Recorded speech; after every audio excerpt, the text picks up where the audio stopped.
thanks so much for joining us. You, along with a group of Palestinian rights activists and residents of Gaza, are now in a lawsuit that's filed against the Biden administration for failing to, quote, prevent an unfolding genocide. Tell us about the lawsuit if you can.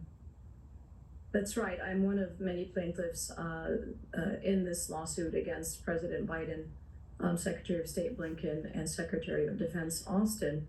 And it's just one, for me, it's just one thing that I'm doing that I promised my family that I owed to them, both my family members, 5 direct family members who were killed in an Israeli attack on their home with US provided weapons that I paid for with my taxes. It's something small that I can do for them, as well as for the surviving family members in Gaza City now, to hold my government to account in failing to prevent this ongoing genocide against my people. Now, at the time that we're having this conversation, the Biden administration has not responded yet to this lawsuit, but President Biden has said repeatedly in the past that Israel has a right to defend itself from a terror attack. Why are you saying that the U.S. is failing to uphold international law? Well, it's the biggest burden of proof, which is proving intent to commit genocide, has been for us in numerous statements by Israeli officials themselves. And our government here, the United States, has been abetting the unfolding genocide already, whose intent has already been proven by way of diplomatic cover, by way of $14 billion in aid, and by way of rhetoric as well. So, we have the military support, the diplomatic support, and so on, the political support.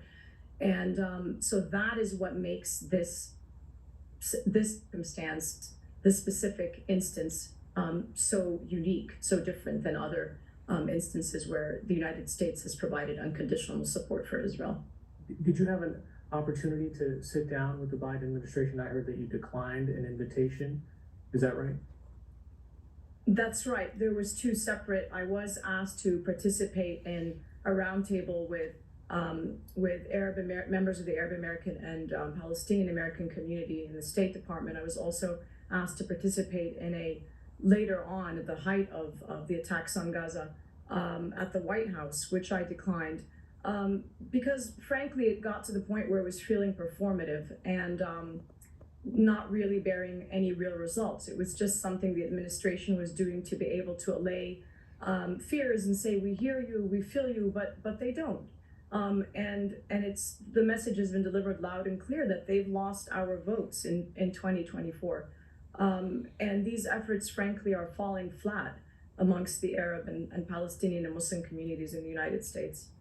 I know that you met with Secretary of State Anthony Blinken in a setting, in a forum, and I wonder, what were you able to say to him that you thought might have an effect? This was very early on in Israel's assault on Gaza. And really, I was hoping to use it as an opportunity to convey to him how I felt, how we felt as a Palestinian and a Muslim community.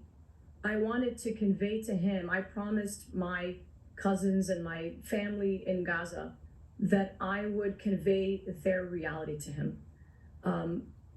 My main message was that all I'm hearing is that Palestinians are barbarians and baby killers and the unhumans to which the law of war did not apply, and that my administration was okay with that.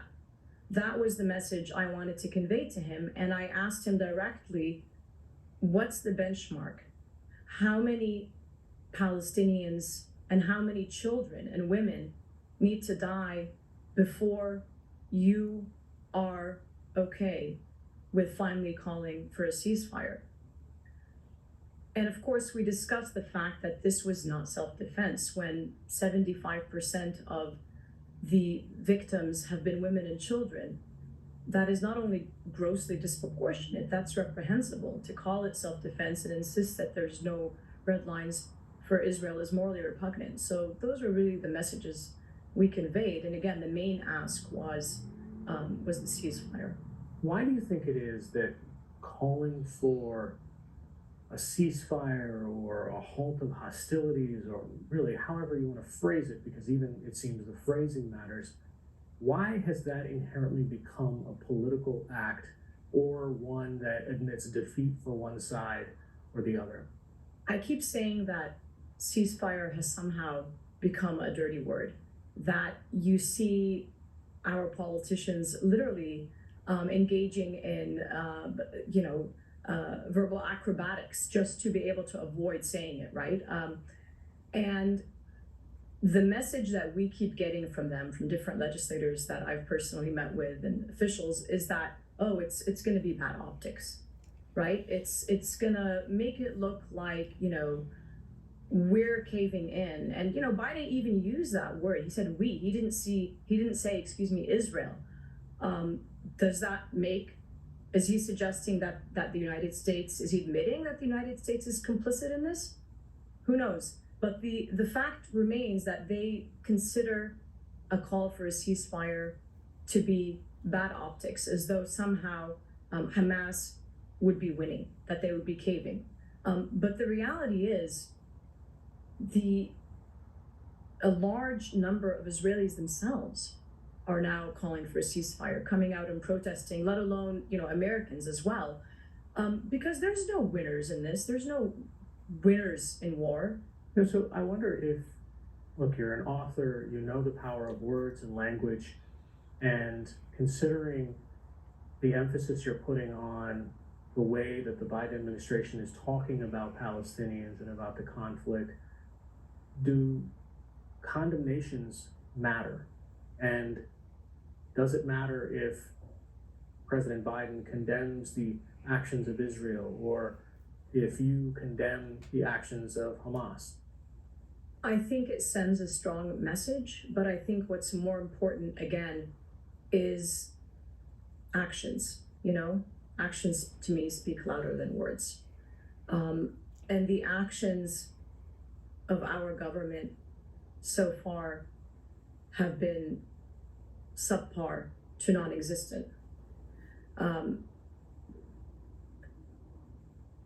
We've only heard over and over again that your lives as Palestinians simply matter less to us than the lives of Israelis. And again, that messaging has a direct impact on our communities here in the United States. So should Arab American, Muslim American organizations be condemning the actions of Hamas if they want the same condemnation back from the Biden administration towards the actions of Israel?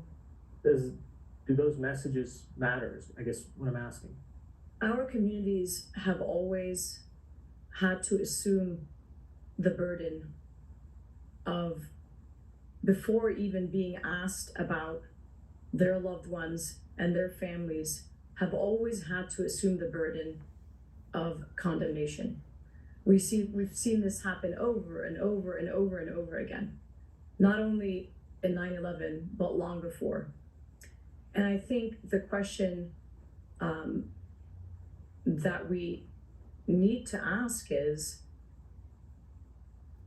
and I should say, and they've always come out and said, none of us condone violence.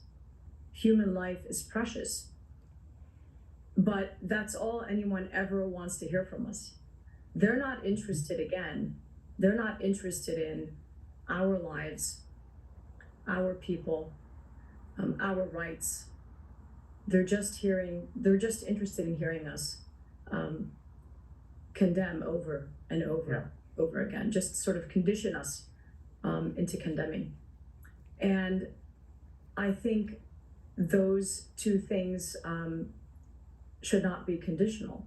Recently, the organization CAIR, C-A-I-R, which stands for the Council on American Islamic Relations, had put out some information that is quite distressing. I just want to cite a couple of things, that they've received more than 1,200 calls for help. This is in the context of the war that's happening right now, and that's a 216% increase over the previous year.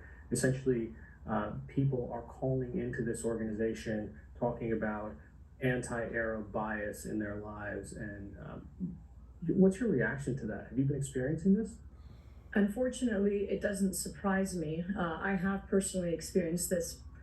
I myself, along with my daughter, I was attending a rally in Rockville, Maryland last week, where a very peaceful rally calling for a ceasefire, where directly adjacent to us was a very vocal, vitriolic counter-protest that were shouting at us.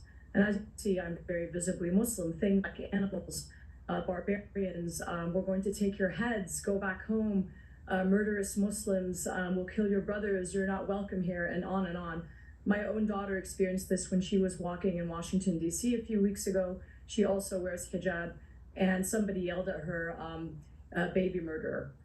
She has faced significant pushback at her school here in Howard County, Maryland as well, in trying to organize something as simple as a walkout to call for a ceasefire. I've received in my actual mailbox calling on Israel to kill every expletive I don't want to say, who gives birth, basically any woman who gives birth to future rats, and threatening words saying to kill them all.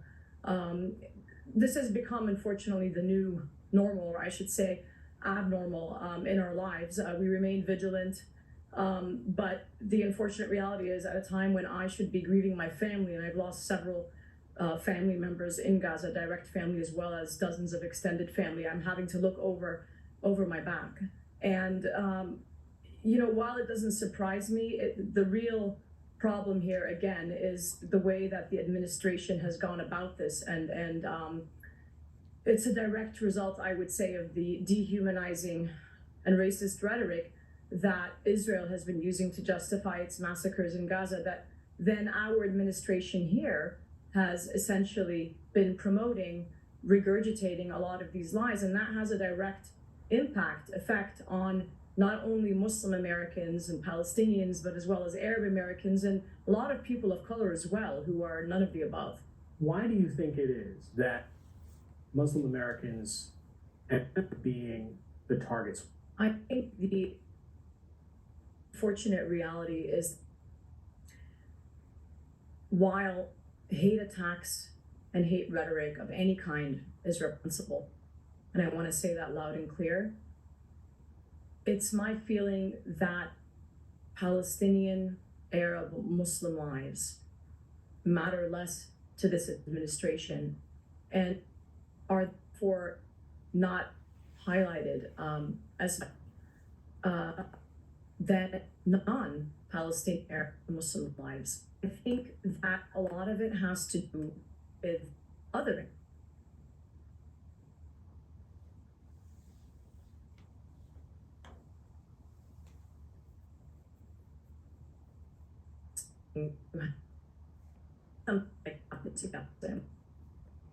Racist rhetoric that then has media coverage and disinformation that is then repeated by our administration, that has a direct impact on our communities here. Palestinian, Muslim, be Arab, non-Palestinian, and they could be brown, people of color who aren't even Muslim at all. I've had a lot of my friends from the South Asian community here in Maryland who are Sikh and others who have been at the receiving end of hate attacks as well. And so it's this othering, I think, that contributes to this really that you mentioned. You were in the United States after 9/11, and it seemed that I'm going over some of those same roads. I was here during 9/11. I was actually in Boston, and I was a graduate student, and they were terrifying times. I won't lie, especially for Muslims who were not U.S. citizens. It was difficult for everyone, but I felt particularly vulnerable as a stateless Palestinian, and was myself detained and threatened with deportation to where I have no idea, at some point while I was pregnant with my son in Logan Airport. I'll never forget those days ever. And I tell that story to my children over and over, to teach them to be resilient, to teach them to speak out, to teach them to seek due process. I actually filed complaints against the FBI, and that bore fruit, to teach them never to give up. And the message I give them, especially my daughter, is the struggle is long and it is real, and it is necessary. So don't give up and don't get too comfortable, because you have to not only speak up for people, but on anyone who is the victim of a grave injustice, and of which there are many that our government here has perpetrated.